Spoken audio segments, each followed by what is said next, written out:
Georgetown Public Hospital CEO calls for benefits for nurses on International Nurses Day. Minibus driver arrested for dangerous driving. Increase in tourist arrivals to Guyana. Legal Affairs Ministry finds new and interesting ways to waste your money.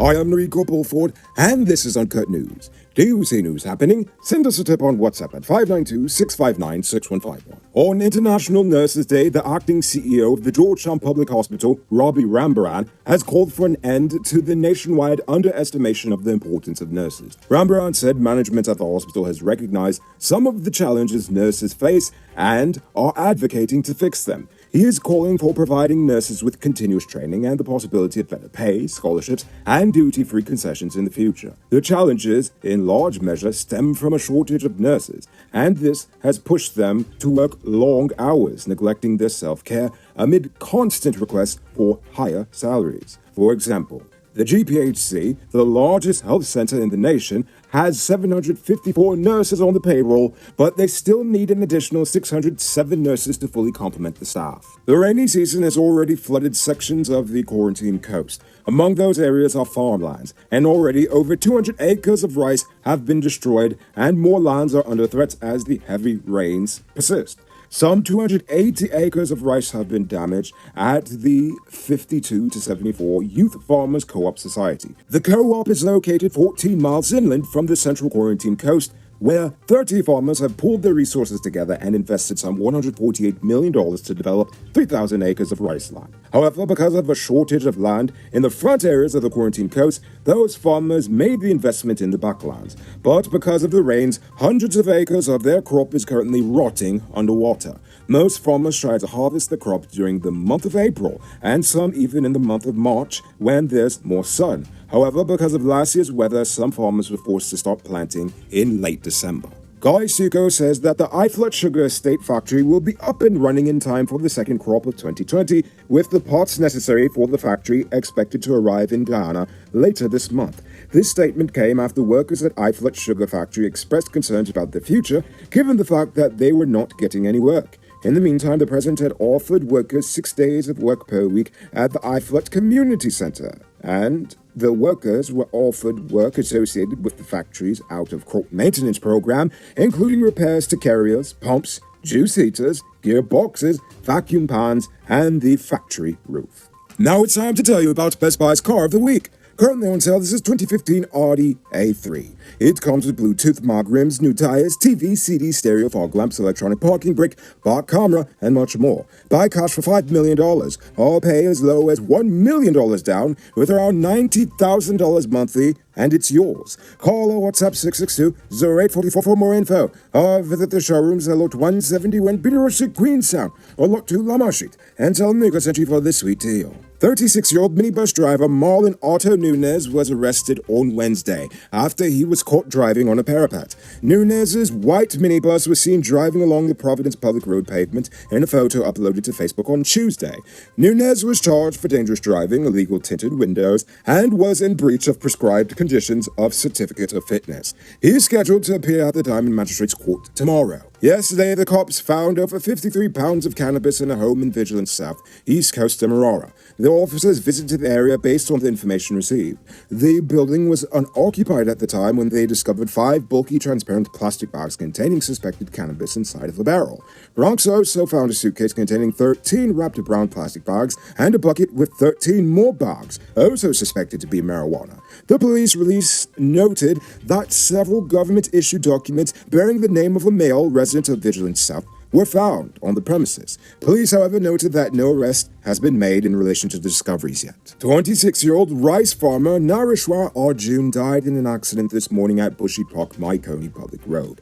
Arjun was driving when another vehicle clipped him from behind and caused him to crash into another car that was heading in the opposite direction. The driver and passenger of the second vehicle sustained minor injury. The driver, was taken to the hospital where he was pronounced dead on arrival. However, there is no word yet on the fate of the driver who clipped Arjun's vehicle. For this crotch in Guyana, wait, that should read, For all sizes of clutch discs and pressure plates for heavy-duty truck parts in Guyana, check out Powered Automotive. Get this and other high-quality truck parts at the lowest prices. Visit them at Lot 1161 EE Eccles or call them on telephone number 6970171. Save big on truck parts at Powered Automotive, the #1 heavy-duty truck parts store in Guyana. Despite the effects of the pandemic, Guyana registered 158,347 overall visitors in 2021. With a projected 10% increase in visitor arrivals by the end of this year, the country has already welcomed 51,389 visitors as of March 2022. According to the GTA, as Guyana continues to welcome travelers, there's been a number of notable achievements in the tourism sector. And at the end of this year, the GTA is expected to train at least 2,000 candidates for training in the tourism sector. An additional 1,000 are expected to be trained as part of the collaborative Barbados Training Initiative. Over in the Diaspora, 68-year-old London-based Guyanese Desiree Court has just won a court case after a judge ruled that the London Council made a flawed decision when it refused to house the homeless woman during the pandemic. Court challenged Lambeth Council's decision not to provide her with emergency accommodation to avoid her sleeping on the street in June 2021.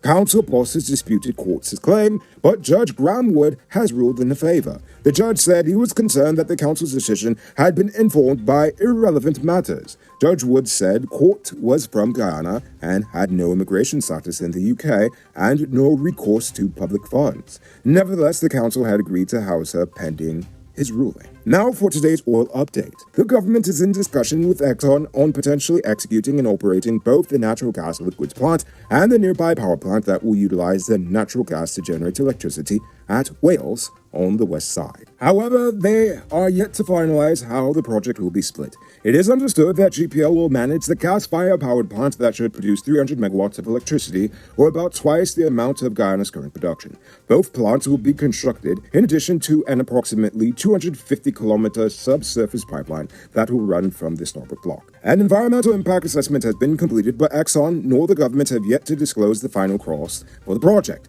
If approved, the construction of the large infrastructure would take approximately 3 years, with the pipeline component set for a 2024 year-end completion date.